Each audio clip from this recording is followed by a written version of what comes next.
Bien, las imágenes que acabamos de ver hasta casi podían ser fechadas con exactitud del 21 de abril de 1519, cuando Hernán Cortés desembarcó en las costas de México. Digamos, algo que, como decíamos todos, sabemos que ocurrió. La pregunta para pensar es, ¿qué venía en esos barcos? ¿Qué venía en esos barcos y que está todavía entre nosotros? Eh, Vimos algunas cosas, la cruz, la espada, los estandartes reales, pero venían muchas cosas más.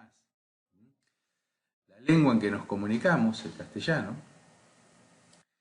el Dios mayoritario en las creencias de todos los americanos, ¿no? La religión católica, o al menos cristiana, sigue siendo mayoritaria en América. Algunas cuestiones tecnológicas, la rueda, el acero, conocían los metales, pero el acero y el número cero para operaciones matemáticas, una concepción de salud, de enfermedad, de cómo curarlas a través de farmacología, la universidad como forma de transmitir y preservar los conocimientos, una idea de familia y de pareja y de matrimonio, diferentes sistemas de organización política, ¿no? La monarquía absoluta en el caso europeo, una concepción acerca de la propiedad, del trabajo, acerca de cómo se estructura socialmente un conglomerado social, una idea de transacciones económicas, de mercado, de monetización, de valores, de excedentes, formas en que los estados se sostienen, sistemas fiscales, probablemente algunas enfermedades desconocidas en América, la viruela, el sarampión y la sífilis, y un largo etcétera. La segunda pregunta que les hago es, ¿dónde estaban nuestros antepasados? ¿No? Si estaban en tierra junto con los pueblos originarios. Ahí vemos que eran por lo menos dos pueblos originarios, uno del perseguidor y otro del perseguido, o de donde venían los barcos. La inmigración internacional en Argentina impactó tanto que me atrevería a decir que la mayoría de nosotros, nuestros antepasados, estaban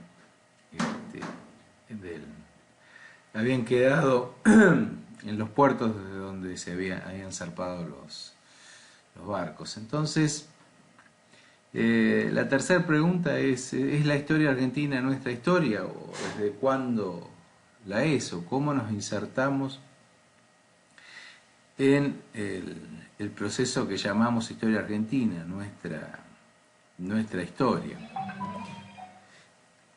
La historia argentina ha pasado por distintas etapas, o la historia del espacio que hoy llamamos Argentina, al menos desde el poblamiento de América hasta la llegada de Juan Díaz de Solís en 1516.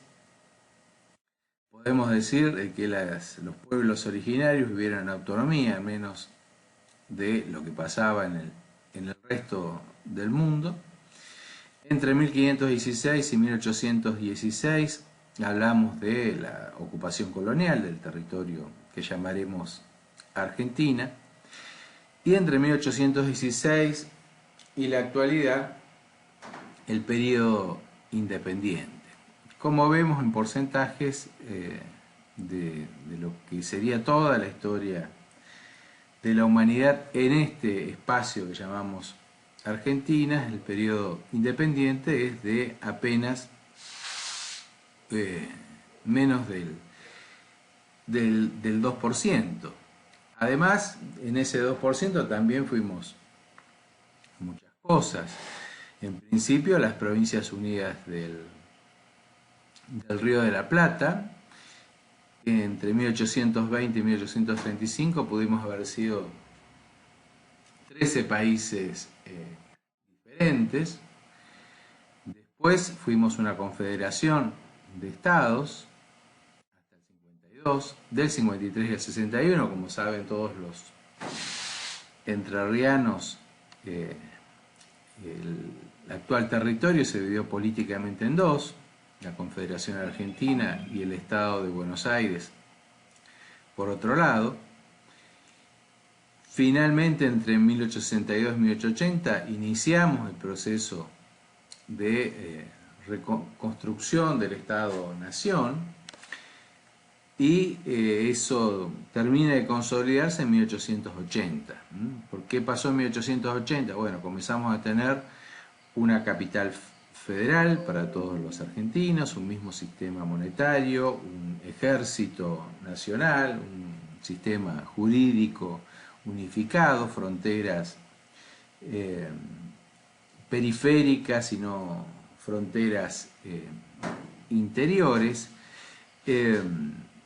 Digamos, es la consagración de los elementos que suelen tener los estados nacionales. Y quizás a partir de ese 80 comenzaron a llegar algunos de nuestros antepasados, otros llegaron después, y nos insertamos en esta historia argentina que consideramos propias culturalmente, sino por la descendencia de los pueblos originarios americanos, lo cual también trae ciertas complicaciones, como vamos a ver en el transcurso de la materia. Inclusive ese primer momento de las Provincias Unidas del Río de la Plata, apenas el 2%, el momento revolucionario, implicó la experimentación política, ¿no? La llamada Primera Junta, cuyo nombre no era ese, como dice un amigo, es una estación de subterráneo de Buenos Aires, Primera Junta, pero nunca existió como tal.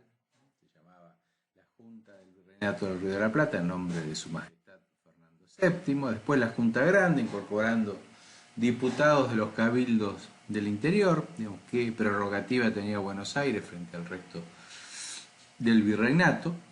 Finalmente un ejecutivo tripartito, el primer triunvirato, con características conservadoras, un segundo triunvirato más revolucionario que convocaría a la Asamblea del año 13, que entre sus obras estaría la creación de la provincia de Entre Ríos, el directorio que convoca al Congreso de Tucumán, y en 1820 todo eso estalla por los aires.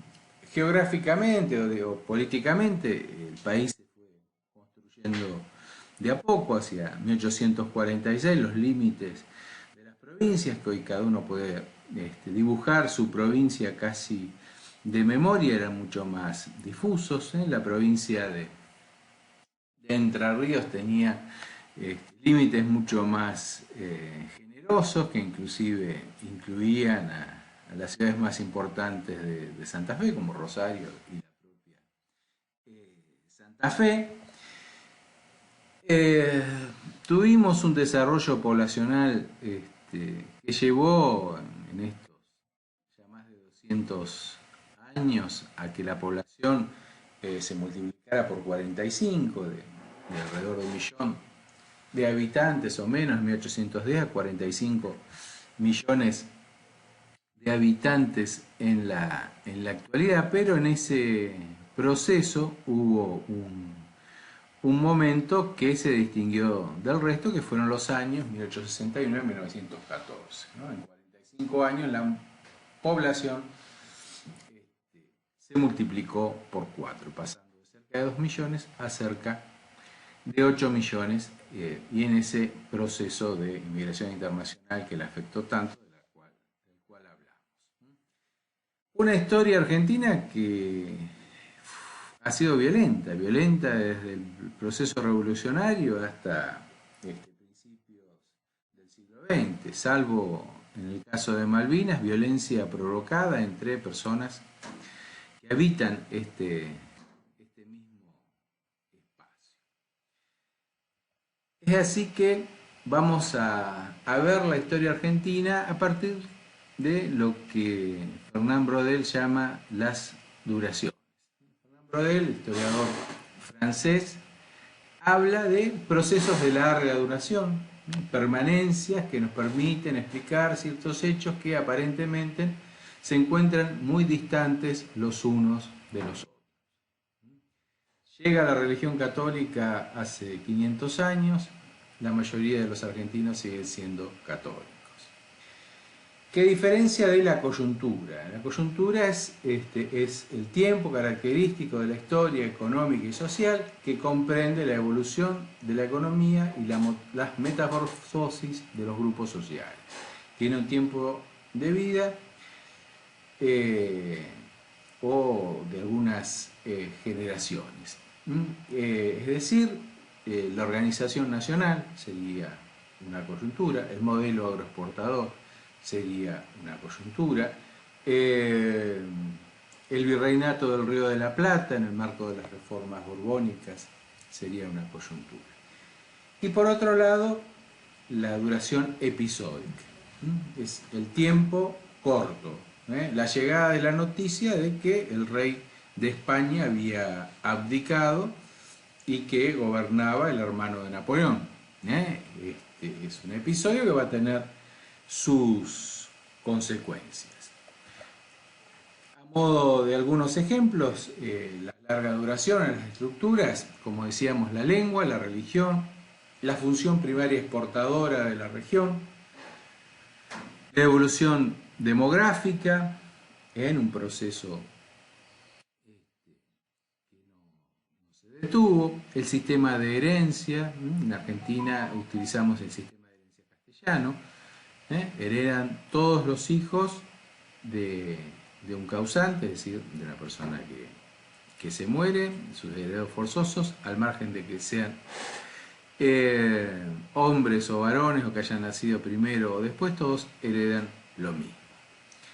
En cuanto a las coyunturas, bueno, el modelo agroexportador, como decíamos, era una coyuntura que empieza en 1880 y termina más o menos en 1930. La industrialización sustitutiva fue otra, que empieza en 1930 y termina en 1976, y la valorización financiera del capital, que empieza en 1976 y todavía no ha terminado, la organización nacional, las reformas borbónicas, el primer sistema de la economía colonial. Esas son coyunturas que tienen elementos bastante parecidos. Y de corta duración o episodios, los golpes de Estado. Argentina ha tenido un rosario de golpes de Estado a lo largo del siglo XX, el primero en 1930 y el último en 1976, la Guerra de Malvinas, el Cordobazo, sucesos de diciembre de 2001, etc. El problema de las duraciones es que todo ocurre simultáneamente y estas se afectan y se explican mutuamente, los episodios por la coyuntura y por la estructura.